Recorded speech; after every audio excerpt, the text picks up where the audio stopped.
Big college football weekend, incredible games.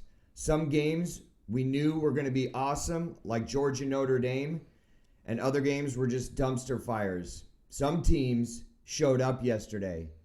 Others decided not to.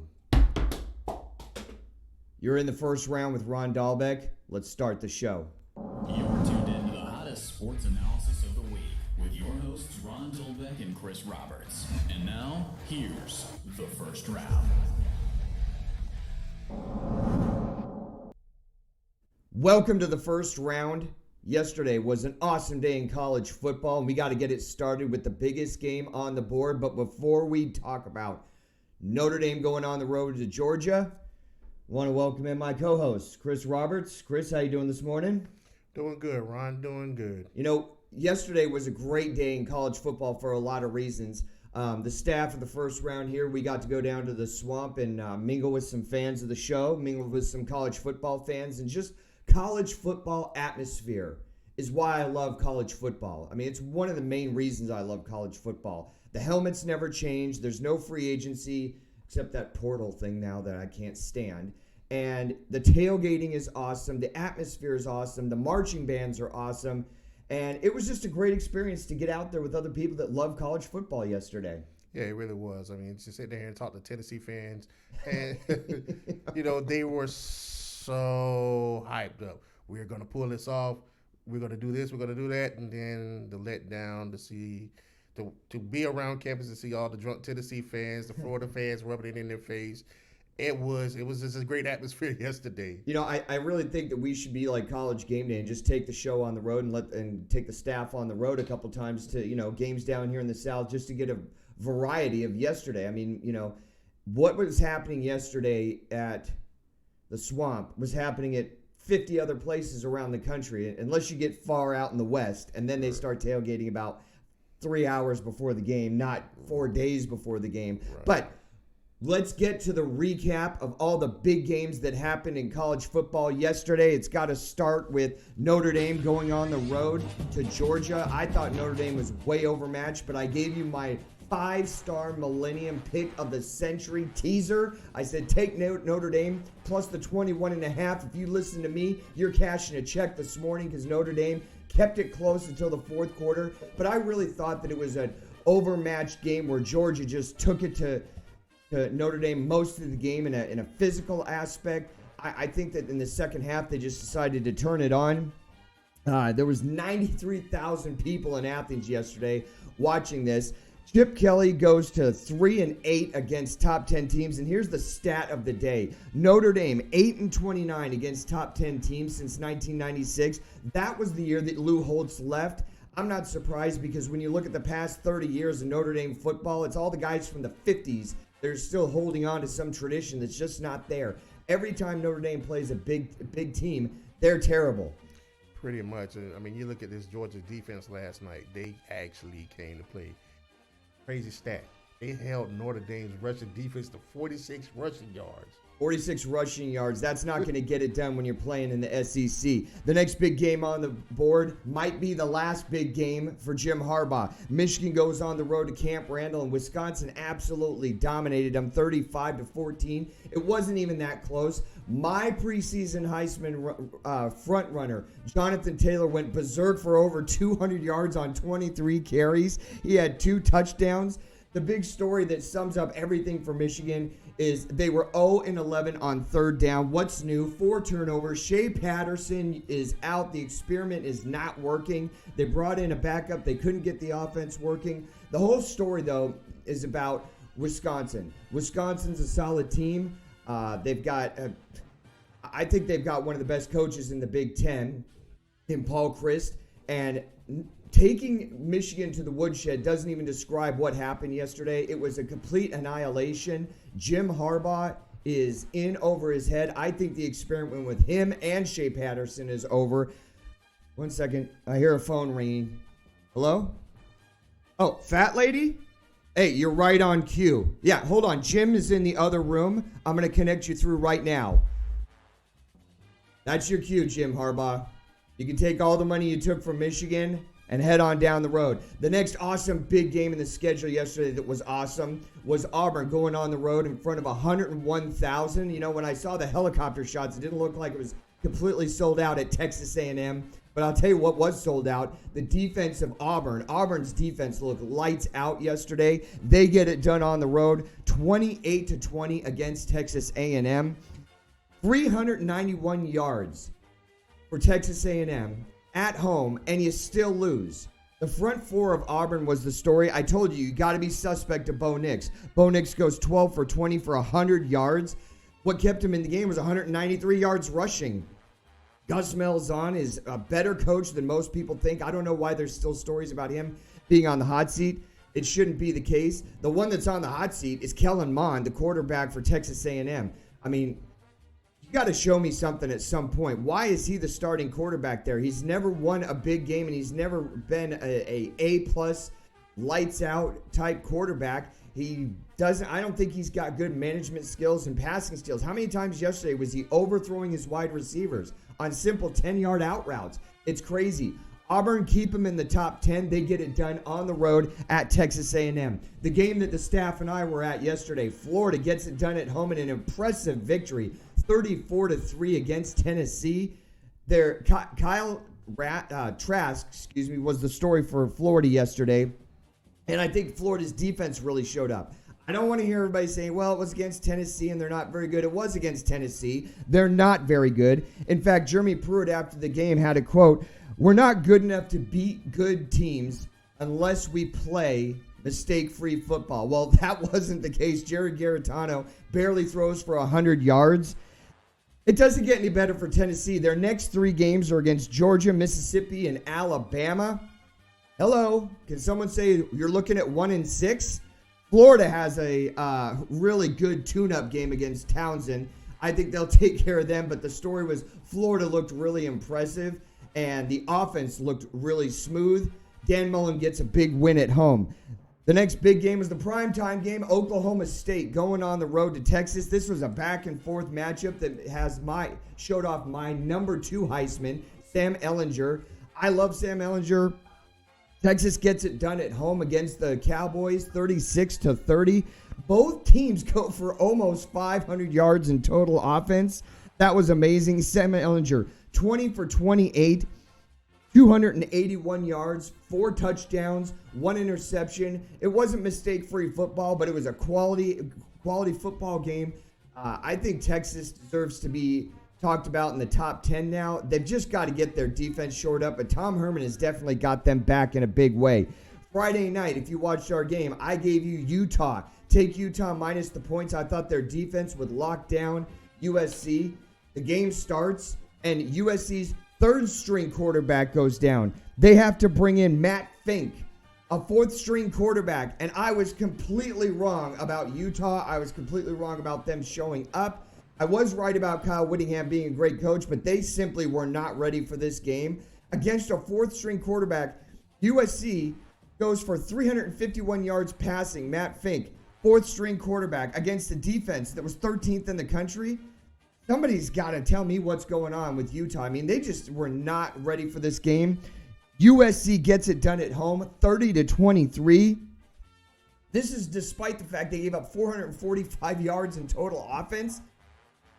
And you still win at home with a fourth-string quarterback? Amazing.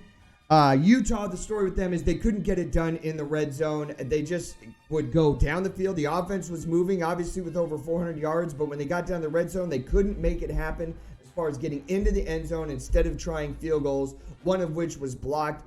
USC, Clay Helton, you're off the hot seat for now. And you guys played with heart. It just doesn't matter. They had 4 quarterbacks now go down, including a transfer, Sears, and they're still playing with heart. So you've got to give Clay Helton and USC credit. Good victory at home there on Friday night. The disappointment of the week has to come at Pittsburgh. Pitt was taking on my star team of the century this year that I was so high on, UCF. UCF played like they already won the game. It was super disappointing. And Pitt played like they had heart. Their coaches coached like they had heart and belief in their players. And the crowd was into the game all the way into the fourth quarter. Pitt never gave up on the game. They get it done 35-34 with a fourth down, 56 seconds left to go in the game. Fourth down and goal to go. They pull out what's called, as Pat Narduzzi called it, the Pitt special. Handoff to the running back. Running back throws it to the quarterback. Pickett in the end zone. Touchdown. That's all she wrote. I don't know if UCF is overrated, but they couldn't get it done yesterday on the road at Pitt. Other games going on in college football. Clemson gets it done easily at home against Charlotte, 52-10. Nothing special to report there. Bama gets it done at home against Southern Miss, 49-7. The big story there, Tua Tagovailoa, he's got to be in the Heisman conversation for the second game in a row. Goes for 4+ touchdowns. And that's the first time that's ever, he did that 2 games in a row now, which is the first time that's ever been done by an Alabama quarterback, which is a little hard for me to believe. But he's such a lights-out player. Alabama gets it done at home. LSU keeps the train rolling as they go on the road to Vandy, blowing out Vandy 66-38. Joe Bauer, 398 yards, 6 touchdowns.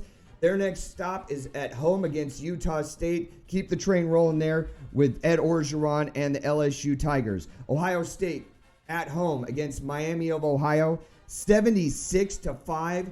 Absolute blowout in a tune-up game. But the real story there is their quarterback, Justin Fields. He scores 6 touchdowns in the second quarter and sets a record for Ohio State. Ohio State looks like the pride of the Big Ten right now. I'm looking forward to the game between Ohio State and Wisconsin. Both of them are playing lights out right now. West Coast game, number 16, Oregon takes out their frustration from game 1 on Stanford, 21-6. The story with this game, which was not a great entertaining game, for me has to be, I feel bad for David Shaw. He loses his top 3 wide receivers from last year, and they just can't get it going. The quarterback play is suspect because their quarterback is hurt. You lose all that offensive power. You lose half of your offensive line. And for such a stand-up organization, I feel bad for Stanford.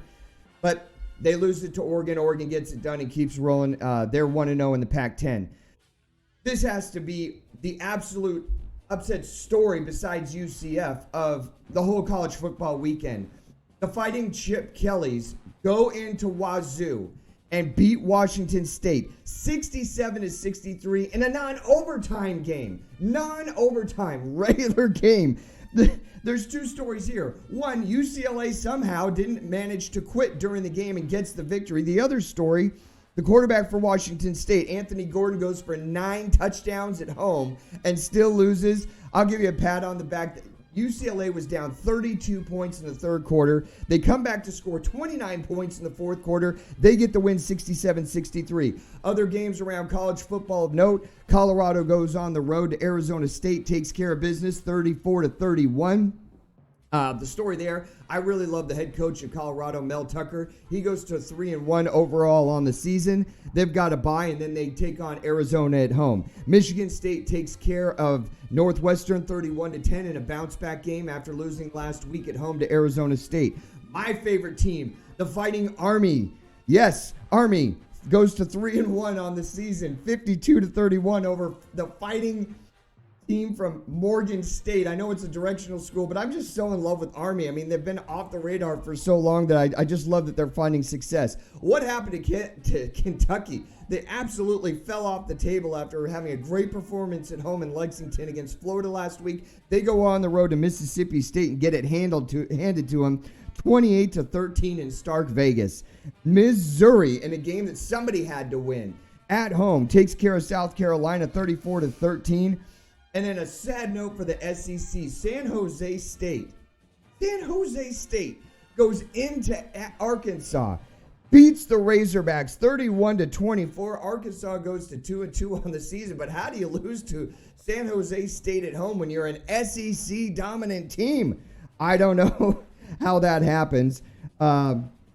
Lastly, Les Miles has a loss at home to West Virginia, 29-24, but I think Les Miles has Kansas going in the right direction. I'm out of breath. Chris, what stood out to you about the college football lineup yesterday?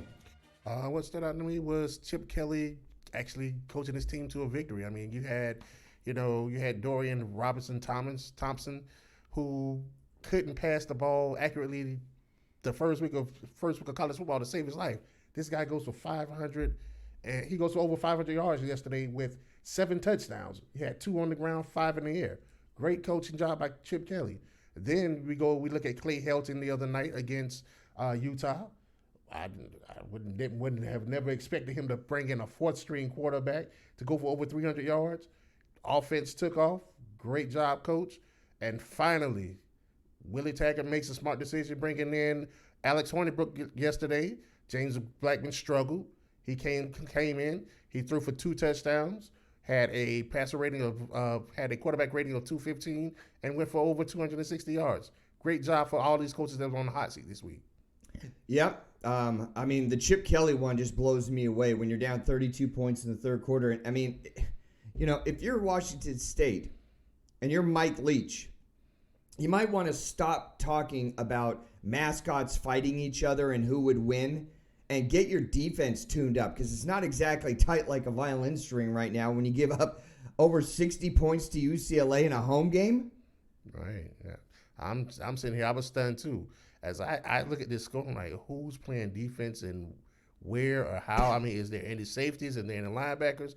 I mean, are they invisible? Are they invisible people out there trying to tackle people? Because I was shocked looking at that score. Well, last both night. teams' defenses are on the back of a milk carton right now, and for the younger generation doesn't know what that means. It means they're missing in action. That just was crazy to me. What I took away from this weekend, my big 3 things are my top 3 teams in the country are Georgia, LSU, and Alabama, and that's not because I'm an SEC graduate. I just think that those teams are just the lights out best teams, and we saw Clemson go up against Texas A&M, but I'm starting to wonder how good Texas A&M really is.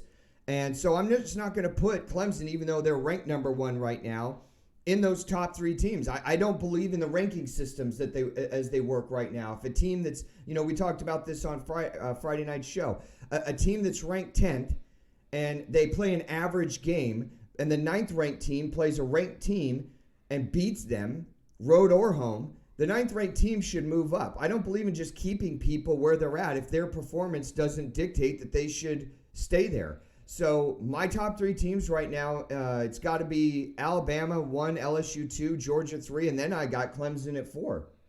Really? Yeah. Well, I mean, Clemson dominated. I mean, they were supposed to dominate that game. They did so. I mean, against Charlotte? 55 points. I mean, they did what they were supposed to do. They came in, they handled business, they walked away. Like I said, I mean, I might be totally wrong. I think those 4 teams, Georgia, LSU, Alabama, and Clemson are definitely in a sphere by themselves. Right. And then there's a big drop-off to get to, Oklahoma, who's a dominant team. But you start getting into teams that are really good that have question marks. I mean, if you want to talk about Oklahoma, I'm going to bring up their lack of defense. If you want to put Notre Dame in there before last night, I'm going to say they can't win the big games. Chip Kelly's 3-8 against top 10 teams. So there's a huge drop-off between those top 4 teams that I mentioned and then that second-tier level, B-level teams in college football. You're right about that. You look at from 5 down. I love LSU. I'm very high on LSU. Simply because they went to Vanderbilt yesterday. They didn't play down the competition. Yep. They walked in. They handled business. Yep. They put up points. We're done. We'll see you next week. Exactly. And talk about a team, a university, a program, a coaching staff that I am not high on. We are who they are, who we thought they were. Michigan. They are who we thought they were. They are a C-plus team on a good day. I told you 2 weeks ago when they played Army, Army is going to give them all they could handle. It's exactly what happened. At home, Michigan barely wins at home against Army. Now, Army's a good team, and nobody was talking about them. They're one of my dark horses for this season to have a great season, and I think that they're a better team than most people realize. But if you're going to talk about being back as Michigan, which is what Jim Harbaugh was hired to reinstate the glory of the Michigan program, it just hasn't happened. And yesterday, it's like, skywriting, fireworks, the blimp, carrier pigeons, hand signals, every single way that you can communicate that they're not back and they're not on the right track happened yesterday. I mean, it wasn't even as close as the score indicated, 35-14, because they got a junk garbage touchdown at the end of the game. Their defensive line got dominated, more turnovers. Shea Patterson isn't for real. I mean, that project's got to be over at this point. If you're the upper echelon at Michigan this morning, the search party is getting sent out for the next coach, right? Or am I out of my mind? It has to be. Really, when you're looking at the Harbaugh experience, you can almost compare it to the Rich Rod experience. You know, when it comes down to this Michigan team with Harbaugh, he went away from the way he traditionally coaches. I mean, he's a blue collar coach who's now trying to go to a spread offense to keep up with what's going on in college football. Stick to your roots. I believe if he sticks to his roots, Michigan would have had a better season so far. Until he gets back to that, Michigan they're going to continue to crumble. They're going to continue to struggle. You know, I don't even know what to do with Michigan. I mean, for me, the rest of the season, if I'm a fan, it's just start the search for the next head coach, and it's kind of a lame duck season. I mean, there's no way they're going to compete against Ohio State. There's no way they're going to compete for a divisional title. And to quote another coach from the past, playoffs, we're just trying to win a game. I mean, they can't be talking about playoffs at this point. They can't even win their own division. I don't know. The playoffs are out of the picture. It's way out of the picture. When it comes down to Michigan, they just have to go out and try to win some of these division games. Other than that, it's over as far as that playoff picture. Best scenario for them is maybe they get to a New Year's Day bowl game. Maybe. I mean, I don't even know if that's even realistic. And they made it to one last year and played Florida and got blown out. And that was after they played their rival in the last week of the regular season, Ohio State, who put 63 on them and blew them out then. I mean, I don't know. Maybe we have to have a moratorium on talk about Michigan right now until they figure out what they want to do and what direction they're going. Because right now it's trending down. The other thing that stood out to me yesterday that I learned was I'm starting to believe in Les Miles at Kansas. Now, they lose at home to West Virginia, 29-24, but Kansas is 2-2. They actually have victories, and against a pretty good West Virginia team, I mean, I'd give them a C, a team that in the past would be blowing them out. I mean, they wouldn't even have a chance to win. They put up, 24 points. They're respectable at this point. I'm starting to believe in what Les Miles is doing, and I'm actually happy for it because when you go through the last 10 years of Kansas football, there's not a lot to hang your hat on. And so if I'm a Kansas fan, I actually have something to be excited about. I think people, when it comes down to Les Miles, people forget just how good of a coach Les Miles was at LSU. He did, take him to a national championship. He was a special teams guru when it came down to those plays when you needed them. And also, he was a great recruiter. He was able to get the best defensive talent, some of the best wide receivers. Couldn't necessarily get a good quarterback, but hey, he was a great recruiter. So I'm interested to see how he takes that next step with Kansas to put them up close with the Texas and the Oklahoma. Okay, let's not get completely crazy here. The fact that they've won 2 games and we're 4 games into the season is enough for me to be happy about them, but they are light years away from being at the top of the Big 12. Oh, no, not right now. I mean, you give him some years. He's going to build that program up. You know what? I hope you're right. I hope you're right for the Kansas fans. I hope you're right for college football. I think Les Miles is a class guy. He's also a very rich guy after his buyout at LSU. But I'm liking what they do, and those are some of the walkaways that I took away from yesterday in college football. I'm buying it. I think Les Miles has a track history, and I like the direction that they're going in. Hopefully, our viewers are liking the direction that our show is going in. If you do, we want to invite you to become a subscriber, a lifetime subscriber to the First Round. Go ahead and hit the subscribe button right now. And if you like our show, give us a like. We want to get the First Round out there as much as we can. And that's what we were doing yesterday, walking around campus, talking to people about the show, talking to some of the people that have tuned into the show and are listening. And it's growing slowly. And again, being out there in that college football atmosphere, it's just unlike anything else. I just think it's light years, the whole experience of college football, the tailgating, the traditions. I personally think it's light years ahead of the NFL, which I want to go to right now. The big game on the board is Baltimore going on the road to Kansas City. But before I get into that one, we had a game on Thursday night. Tennessee goes on the road to Jacksonville. The only way I can sum up this game is that Gardner Minshew is the real deal, and Marcus Mariota is really out at Tennessee. I mean, the experiment might be over with Marcus Mariota at this point. Yeah, Marcus Mariota. When you look at the whole Tennessee experience with Marcus Mariota, they're barely winning games. Offense is still at a standstill. You thought Marcus Mariota coming in as a dynamic as he was as a passer and a runner at Oregon, you thought he'll be able to take Tennessee to the next step after Jake Locker, and unfortunately, it just hasn't matured, hasn't gotten there yet. And you know what? It makes me feel really sad because Marcus Mariota is another guy who's just a quality stand-up character individual. But the bottom line is that stuff lasts not for long if you're not producing in the NFL. And I'm sure he's made his money. He seems like he's really mature, and maybe he's put some away. But, you know, we might be seeing the writing on the wall here with Marcus Mariota and his career in the NFL. I think so, too. You know, as you stated, you know, he is a quality player. He is one of those great locker room presence. However, it has to translate to the field. Yeah, and it just hasn't yet. And you know, I really can't even put a finger on it, whether it's he doesn't have enough weapons, he doesn't have a running game. Mike Vrabel, the head coach there, doesn't know how to use the talent that's around them, or they aren't developing the talent. And at the NFL level, you really shouldn't be spending a lot of time developing talent. But it is what it is, right? Right. They are what we thought they were when you talk about Tennessee. The big game on the board that I talked about has got to be Kansas City at home. And, you know, I think the real story that a lot of people are talking about is it Lamar Jackson against Patrick Mahomes? I think that both these teams have offense. I really think, though, that this is going to be an awesome game to watch because of the high-powered offenses that both teams have. Yeah, defensively, that's going to be the key to this game is who's going to be able to stop who.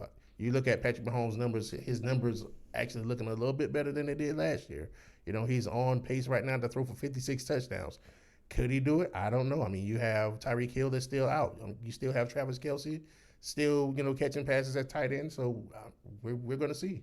Yeah, I want to see how the defenses show up because we know what we got when we talk about Baltimore's offense. And anybody that – I was one of them. I'll just admit right now, anybody that was saying that Lamar Jackson is just, a running guy, he's another Michael Vick. Look, I'm starting to believe in Lamar Jackson as an overall NFL quarterback. He's super mature. I mean, I love that. You know, I hate drama. Right. And teams that want to win championships, you got to execute the drama on your team. Antonio Brown. But as a side note, but what I really want to see in this game is the defenses. I want to see what Harbaugh schemes up to try and slow down the Kansas City offense, and can Kansas City even play defense?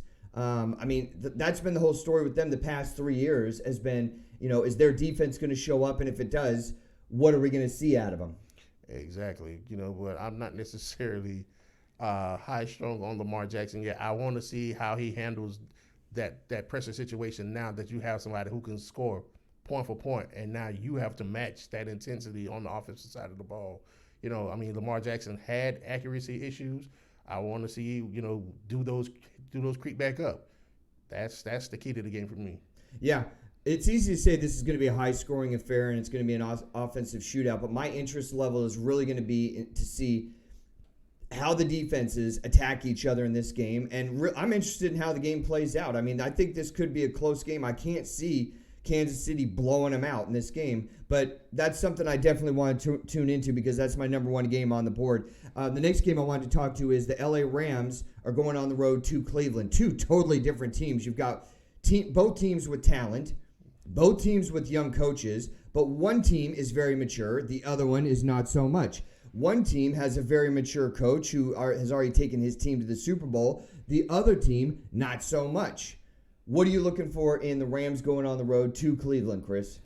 I'm looking to see, how Todd Gurley goes against this defense. This is supposed to be one of the best defensive lines in the NFL. If Todd Gurley can break some holes, they can get some holes. I'm looking for them to go ahead and ice this game up really quick. So one of the questions when you talk about Cleveland is, at what point are we going to see them turn that corner with the question of maturity? Without Odell Beckham wearing a $250,000 watch in the pre-game warm-ups like last week against the Jets, without all the talk after the game. I mean, you beat the Jets.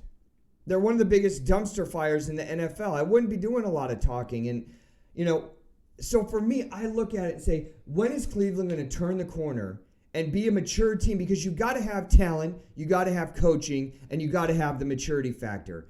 They have talent. I don't know about Freddie Kitchens as a coach, and you definitely are super immature. So you've got to get past that maturity level. I don't know if, playing at home against the Rams is the game that I want to start being mature. My expectation for them is they're going to be the same Browns as they've been, and I right now, and he'll have his team ready. And Jared Goff, great quarterback, tons of talent. I think they got to start opening it up and using Brandon Cooks more at wide receiver. He's still one of the top 15 best wide receivers in the NFL. But I think the Rams are going to be ready for this game and up for the challenge. Yeah, I think they're going to be up for the challenge. But back to your point as far as maturity go. But maturity, it all starts at the top. It starts with the system that's laid by the owners, the GMs, your coaching. And unfortunately, Cleveland does not have that structure in place, unlike a New England team. Yes. Yes, I'm giving props to New England when it comes down to that structure, because when you have a owner like a Bob Kraft, a GM coach like a Bill Belichick who lays the law down, this is how it's going to be, fellas. If you don't like it, you can hit the door. That's what Cleveland needs. And then I think until Cleveland gets that type of structure in, you're going to see the same talking after the game. You're going to see the same mishaps and all the other foolishness that they have going on. Yeah, and frankly, for all the talk that Cleveland did after the game against the Jets, Baker Mayfield didn't look like he was lights out against a team that they really should have ran it up on. I mean, the Jets are not a great team. I just wouldn't have been doing that much talking. The next big game that I think is on the board is New Orleans without Drew Brees, who's out 6 to 8 weeks with a hand injury, going on the road to Seattle. I almost don't want to say this, but, New Orleans is starting Teddy Bridgewater, who to me is a bit of a failed experiment in the NFL. He was a pedestrian at best quarterback at Minnesota. He's just never gotten the time behind the wheel to get the experience that I think he needs to be able to maximize the potential that he has. It's been injuries. It's been playing behind Drew Brees or other people. And even when he was up in Minnesota, injuries for Minnesota at running back. And I don't know. I'm just not sold on Teddy Bridgewater right now. I like Seattle in this game. What are your thoughts on it? I like Seattle, and I like Teddy as a backup quarterback. To me, I think he's a solid backup quarterback. He's not going to be a starter in this league. Like you said, he did have injuries, and one of those injuries kept him out for 2 years. And so, you didn't really know what you were going to get back with Teddy Bridgewater. Was he going to come back? Was he going to be gun shy? Was he going to be afraid to step into those passes because of that damaged knee? So you just really never knew. And, last week, looking at that game, he had a pedestrian game last week against a pretty good team. So I'm going with the Seattle to win this game as well. Yeah, Sean Payton's, I think he's the second best coach in the NFL, and he's going to have to use all of his coaching skills to keep New Orleans close. I don't think it's going to be a blowout, but I just don't. My confidence level in Teddy Bridgewater right now is lower than average, and that's my concern with New Orleans going into this game. Kind of an off the beaten path game that I'm kind of excited to see is Cincinnati, who I don't care about at all, going on the road to Buffalo. And Buffalo is actually super excited about this game. Their fan base is cranked up. They hired 500 extra private security and police because they're expecting the crowd to be completely raucous and out of control, which they should be, not because of Josh Allen and his great quarterback play, but, I'm kind of excited to see if Buffalo can get a win against a team that they're supposed to beat today at home against Cincinnati. So, Ron, what century are we in that they're hiring hiring more security? I mean, is Thurman Thomas coming out of the tunnel? I know. Well, they're playing Cincinnati, who's still underneath the Andy Dalton regime. When you talk about committed to mediocrity, I mean, he's one of the quarterbacks. It's like, you've been in the league for 57,000 years and you still haven't won a playoff game. So, I think it's time for them to pull the trigger on that and get a quarterback in there that can actually lead you to a playoff victory, something that Marvin Lewis, your last coach, couldn't do in 13 seasons. I mean, am I going out of my mind? I don't even want to really get into Cincinnati and, all the insanity that's gone on there in the past decade. But I kind of am excited for Buffalo's fan base. I mean, it's hard to get excited about anything when you live in Buffalo and you follow the Bills, who haven't done anything since Jim Kelly left. Yeah, I was thinking the same thing. I was like, is Jim Kelly about to come through the tunnel? I literally saw a video of a guy baptizing his daughter through a fake table talking about Bills Mafia. And I'm like, who is a Bills Mafia? What is a Bills Mafia? It's all the fans that are excited about the potential winning season that the Bills have. And this is after they get rid of LaShawn McCoy, who I think is done. But, look, I want to be happy for the Bills. They're not going to, contend in the AFC East right now. But when you've had a team that's been so down for so long, I just have to be happy for them. I guess, but what week is this again? Okay. Point made. In our dumpster fire category this week, Dallas plays at home against a team that I don't even know where to start with in Miami. And New England plays at home against the Jets. I mean, like I said, this is in our dumpster fire category of games in the NFL. These could get really out of hand. I don't think Dallas and New England are going to run it up. And I don't think it's going to matter that Antonio Brown is no longer a member of the New England Patriots, which is fine with me. It's fine with me. He's not a good human being.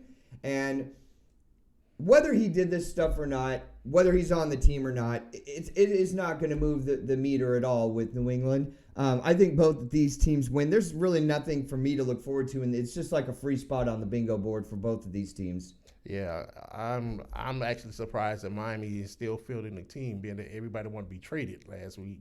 I'm thinking maybe they hire some replacement players because nobody wants to play for Miami. But the fact that they're going to Dallas, I think Dallas handles business today. The same thing with New England. I think New England goes in, handles business as usual, keeps it pushing, moving forward. Yeah. So just a complete side note about Miami. I ran into a lot of Miami fans yesterday, and I happened to have my New England Patriots hat on. So I heard a lot of talk, and most of it was, I hate New England. And I said, well, that's fine because we have a ring. And so with the Miami fans, I just had to ask them, how can you still be supporting a team? And I understand loyalty if you grew up in that city, but how can you still be supporting a team? And just in 30 seconds, this is my take on Miami. You trade Minkah Fitzpatrick 1 year into the project, who was a lockdown defensive player, right, to an AFC competitor. You trade Wes Welker to an AFC competitor for a bag of magic beans. You bring in Ndamukong Suh, who's a noted head case, and way overpay him when he's not even the best defensive lineman in the NFL. That would have been Darnold or J.J. Watt. You give Ryan Tannehill $68 million. He never wins a playoff game. You bring in Reggie Bush when he was about to collect Social Security, way past 32. His prime was in the rearview mirror. You bring in wide receiver David Boston. This is probably 10 years ago. I mean, I'm going back here with the GM decisions. I mean, it's just, I use the term carnival of insanity a lot. I don't even know how else to describe the decision-making that Miami has had in the past 10 years. I mean, if I was a Miami fan, rather than watch Miami go down this hole and give you the results that they've given you, I would rather snort dried up wasabi with anthrax all day than watch this carnival of insanity. Ron, that's just the culture of Miami. You go back to the Marlins, you go to the Heat, you go to the Dolphins. They get rid of all of their good players, and they send them to their competitors. It's nothing new with Miami. Yeah, So Miami's got to have one of the most fickle fan bases. I mean, when they're winning, they are the absolute biggest front runners in the world. I mean, I'm not even kidding around. They're out there in front if they win. But as soon as LeBron leaves, as soon as Marino retires, as soon as Dwayne Wade is gone, as soon as the victories are gone, it's like a ghost town down there. I mean, the Marlins, I think they set an MLB attendance low record this season, didn't they? Yeah, they did. I mean, but the Marlins, they always seem to fire sale their team, even if they're good. I mean, you see the same thing happening to Miami. They fire sale all their good players. So how can you build a decent team when the first thing you want to do is trade them to try to get assets in, and those assets are... You traded Jay Ajayi for a 4th-round draft pick, and he was your number 1 running back. Exactly. It's crazy. The Marlins are the only team in Major League Baseball to have a $100 giveaway to everybody that shows up to the game, and they actually had a negative attendance. That's how bad they are. Wow. See, no people came. Okay, so my comedy is not good on a Sunday morning. It's early. I haven't had my coffee. I'm going to go down a list of excuses. I was up late at night doing stats, on and on and on and on. So the last game in the NFL that I want to talk about is Houston, who I think has got to have a breakout season, going on the road to the LA Chargers, who it's still hard for me to say because growing up in San Diego, I think San Diego Superchargers. They have that Don Coryell years and Dan Fouts and that just, the air raid offense before it was called the air raid, and Chuck Muncie and John Jefferson and, all that. And then they moved to L.A., and I just can't get my head wrapped around it. I think Phillip Rivers is one of the best coaches best QBs in the NFL to not really have achieved anything. They haven't played for an AFC title, certainly haven't played for a Super Bowl. Nope. And he's got all kinds of stats. People talk about him for the Hall of Fame, but it's got to start translating. Last year they make it to the playoffs. They go on the road and beat Baltimore. Then they go and talk a little too much before they go to Gillette in the winter, and they get blown out by my New England Patriots. And, for being such a talented guy, I'm sorry that he doesn't have the actual results to back it up. But I think Houston goes in there and gets a victory today in L.A. Oh, wow. Yeah, oh, wow. Yeah. It all predicates on how Deshaun Jackson plays. If Deshaun Jackson is able to have a clean game, and you able to get the ball out to his receivers, they can walk away with a victory. It also predicates on their defense. If their defense is lackluster, then of course not. They may walk away and not have the victory the score that they want to achieve. Who, Houston? Houston. Oh, yes. okay, yeah. No, I think Deshaun Watson will be okay, and I think that San Diego's offense will be okay. I think their defense will be okay. I think for Houston, it comes down to Bill O'Brien managing games and taking Houston to the next level. You have all the talent in the world, so you got to put it together now and have a good season. And a victory today on the road against a B-level NFL team would show me something. I think it would show ownership in Houston something. We talked about the dumpster fire games with Dallas at home against Miami and New England playing at home against the Jets. Those are really not entertaining games to watch, even though you're getting one really good team and you're going to see some good football. The last game on our NFL countdown here is the New York Giants going up against the Tampa Bay Buccaneers. So you have a new quarterback in Daniel Jones, and they bench Eli Manning, which I said that they needed to do the first week of the season. Just start the season with Daniel Jones. You're not there's no thoughts of grandeur that anyone in the Jets or the Giants organization thinks they're going to make it to the playoffs. Eli Manning is walking around with one of those walkers with the 2 tennis balls on the front of it, the wraparound glasses, Velcro shoes, khakis, and collecting Social Security after every game. I mean, let's close the book on Eli Manning once and for all and bring in Daniel Jones and see what he can do for us. But this game is optically the most challenging. I mean, I might stick 2 forks in my eyes before I watch this game. This game will actually be kind of interesting for Daniel Jones going against a Tampa Bay defense that's actually, believe it or not, is one of the top 10 defenses in the league. So the fact that you have Daniel Jones starting this game against a tough defense in Tampa, and then, we don't necessarily know what they have at wide receiver. their tight end is pretty decent. However, when you're going against a team like Tampa Bay defensively on the road, you have to get Saquon Barkley going. If they're able to get Saquon Barkley going to make it easy so they can get some passes off of play action, then they could do something. Other than that, I think it's going to be a tough sledding for them. I think head coach Pat Shurmur opens it up against the Tampa Bay defense today with Daniel Jones. I think they take all the blinders off, and I think we're going to see him going down the field. There's going to be some safe plays, maybe some bubble screens to Saquon Barkley, and definitely Barkley's going to go for more than 20 carries. But, as good as Tampa Bay's defense might be, is as bad as their offense definitely is. And I'm talking about the interception and turnover magnet, Jameis Winston. I mean, how is this guy even still in the league? The only saving grace for Tampa Bay's offense is they're going up against a defense that plays Ole defense. I mean, they're like a phantom defense in the Giants. So we might actually have a fairly high-scoring game today. Just may.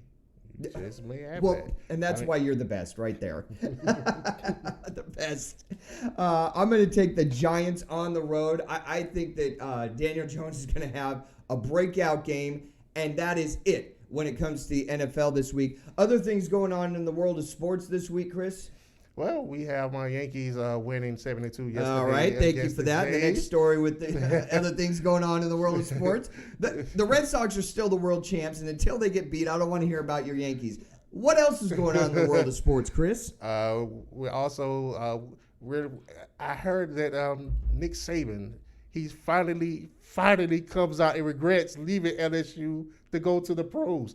This is something I knew he would regret. I knew he would regret it. He comes out and finally admits it. Nick Saban, you are the GOAT of college football. Stick to what you know. I'm glad you finally admit it. And on Nick Saban, real quick, he kind of it's not a stretch to say he has a bit of a hard shell around him. But I've seen some of the Affleck commercials yesterday on the TV, and I'm kind of softening up. Look, he's one of the greatest coaches, top 5 greatest coaches, pro or college ever. Yes, goes without saying. But he does have a little bit of a rough exterior to him. And I'm kind of, I don't know if this is a new Nick Saban with just Affleck commercials. I'm sure he's still a dominant tyrant when it comes to behind closed doors about things because he's a perfectionist, and I get that. But I'm kind of warming up to Nick a little bit lately. Oh my! He has a side that people do not think he has. I was looking at a recruiting video, and this guy was doing the electric slide with a family, with a recruit's family. Yeah, Nick. So yes, Nick does. That might have been a doctored video. No, that was Nick. Nick was breaking it down, But I think Nick does have that side that he doesn't want to let everybody see. Kind of reminds me of a Belichick. I'm pretty sure Belichick is. No, Belichick does not have that other side. I mean, all he does is football. I know he has football. That's it. But I'm pretty sure he has something that he has a soft side that nobody but his close I don't friends. think so with Bill Belichick. There's Really? no soft side. It's a playbook and film, and that's it. He sleeps with a playbook in between him and his wife every night. This is a known Serious? fact. Yeah. What's the last story you got for us this week? And the last story is, I'm sorry, Cub fans. I'm so sorry. I mean, you guys are just a few years off of winning the World Series, but you guys are playing your way out of the playoffs, man. You lost to the Cardinals yesterday, so officially your dreams of going back to the playoffs to try to win a World Series is out the window. Even though we're going closer and closer to the playoffs with Major League Baseball, it's just still so difficult to talk about. That music can mean only one thing. We've had a great show. We appreciate you watching. It's time to thank our support staff, my co-host, Chris Roberts, the man on the board, son of God, Taylor, El Presidente, Chet 40, for all of us here at the first round, supporting St. Jude Children's Hospital. Thank you for watching this week. Hit that subscribe button, give us a like, and we'll see you next week right here on the first round with Ron Dahlbeck.